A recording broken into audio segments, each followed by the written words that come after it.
recording. Okay. You can probably hear my diesel heater in the background. There's a tick, tick, tick, and a hum. And a lot of people complain about that. I find it reassuring. I'm not living in the bus. It's part of my living space. I use it. And today I'm using it for a quiet recording space. Because in the house there are 2 dogs and a parrot. And they will start noising off when you want to record. I wanted to talk about the experience of being an autistic. For me. Well, tell my story, I guess. Let's stop talking about it as though I'm speaking for someone else. I'm not telling my whole story, nor is it the only time I'll ever need to tell some portion of my story. I want to talk about my story from the point of view of a social pariah. Now, some background for those who aren't understanding of autism and what it's all about.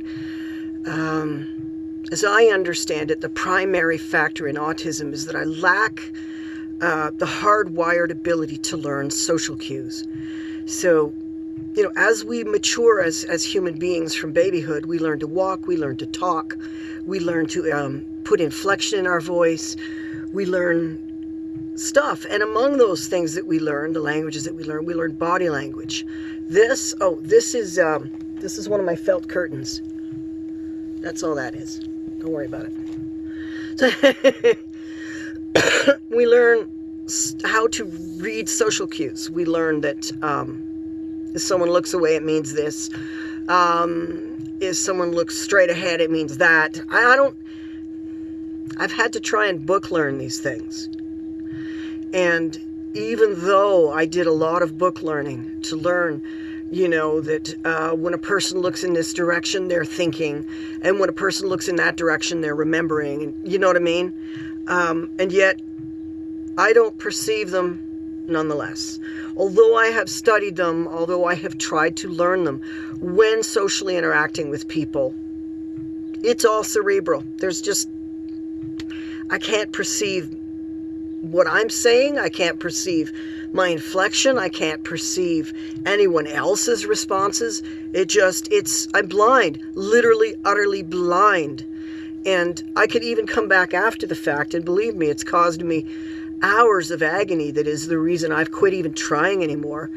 After the fact, I come back and I'm like, oh, that happened. And I don't even know how important it was to the other person.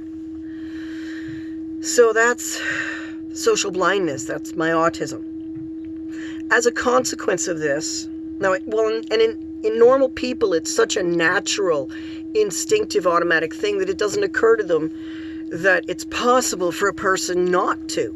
It's like you walk and talk, you could see and hear, you're intelligent, you can understand things. How are you oblivious to this? Boom. It's just too natural to them to understand the absence of it. And so, of course, the behavior that leads from being oblivious is all interpreted as deliberateness.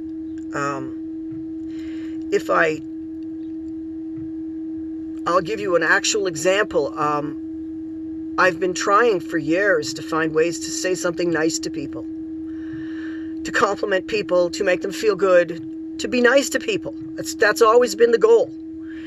And one of the ones that I had learned was one of the best things you can do, and it's not true, okay? I learned this from TV, and it's completely untrue. And maybe has always been true, or maybe it was true for a short segment of time in history. When you see a pregnant woman, you acknowledge her pregnancy and make a polite question about it with a smile on your face and a tone of congratulation. And a woman came in and she had a baby bump. And so I initiated the process of, engaging in your pregnancy. At which she responded that I was incredibly cruel. I should know she's not pregnant. And she's feeling extremely sensitive and bloated today. And I'm a horrible person, and she fled the room and hated me thenceforth. And there was nothing that I could say. An apology wasn't enough. saying, I'm sorry, I didn't understand. I'm sorry, trying to explain what happened and why you cannot guarantee it won't happen again. No point. I made an enemy that day. And with that enemy comes all of that enemy's friends, because the average human being, when they decide to ally with each other, they're not mindful. They're not constantly thoughtful and thinking about everything. They're following a series of programmed rules, Leader says something, you says, at least that's what I think, you automatically pop up with I agree. You probably weren't even listening to anything except listening for the little code noises that require a response from you. And you don't give a damn what the group think really is. As long as it's not harming anyone, we all get along better. And so I run up against that as well. So now we've got the whole group, and I've been through a few of them. I tried hard to socialize and failed every time. And eventually the group just turns.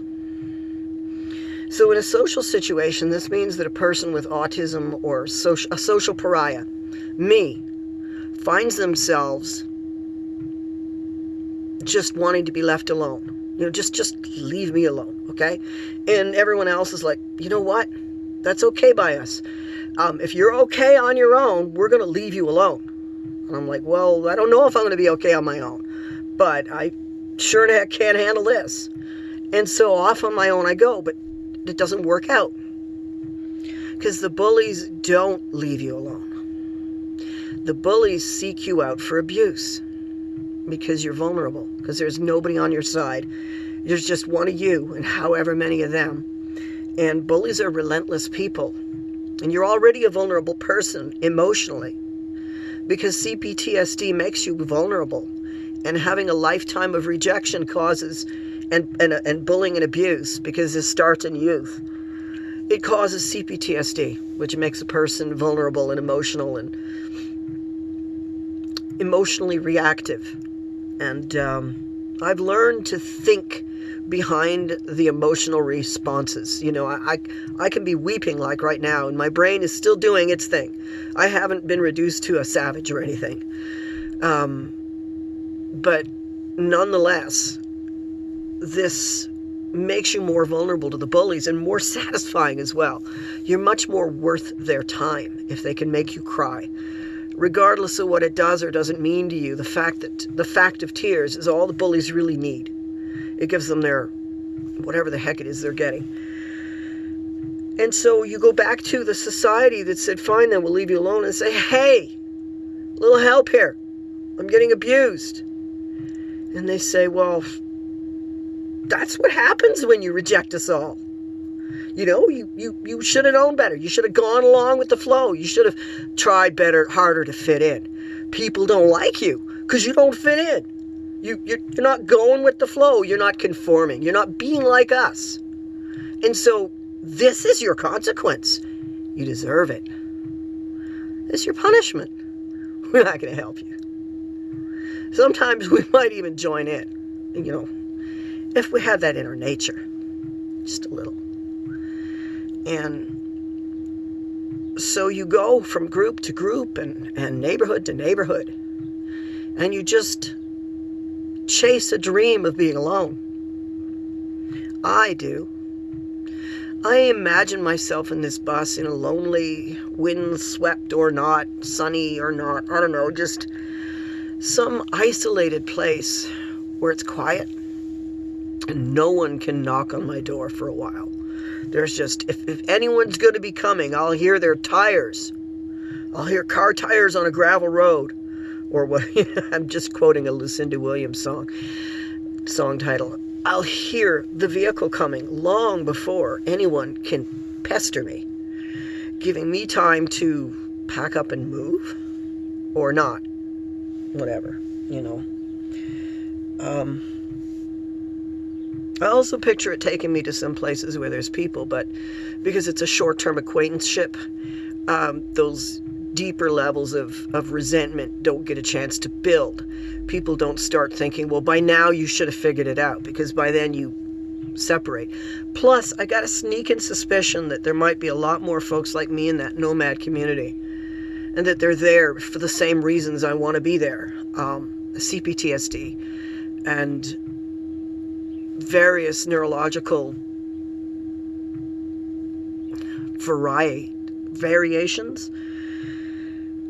I mean, for me, it's a disability. It's definitely a disability. It's preventing me from thriving, and that's what a disability does. If you need glasses and can't get them, it's a disability. You know, what do you think happens to a person in the third world that has no spectacles and had no GMO, or I don't even know, not GMO. What do they call them? Those non-NGO. No NGO is coming out handing out used glasses from America. What do you think happens to that person? They can't see. I mean, they're not blind, but everything is so blurry and fuzzy that they can't function properly. How have you ever taken off your glasses for the day? It's a disability until something is done about it. And a lot of people are arguing that autism isn't a disability, because all it needs is to have something done about it. I think a wheelchair user, in a lot of cases, would say, well, yeah, it's still a disability, but I'm able to thrive because of the wheelchair, because of the tools that I have at my disposal are enabling me enough that I can compete in the world with the rest of you for my slice of the pie. I can thrive. I can find my peace and my happiness.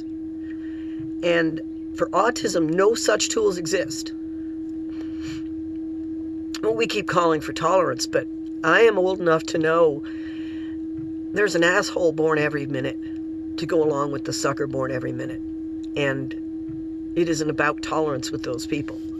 It's about opportunity, and it's about desire. They want to cause you grief. They want to cause pain and havoc. And they're not all made that way by asshole parents. Some of them are just, it's their nature.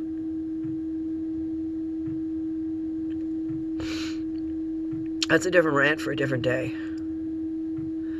I just wanted you to understand that when you leave someone alone, it doesn't mean that they've been left alone.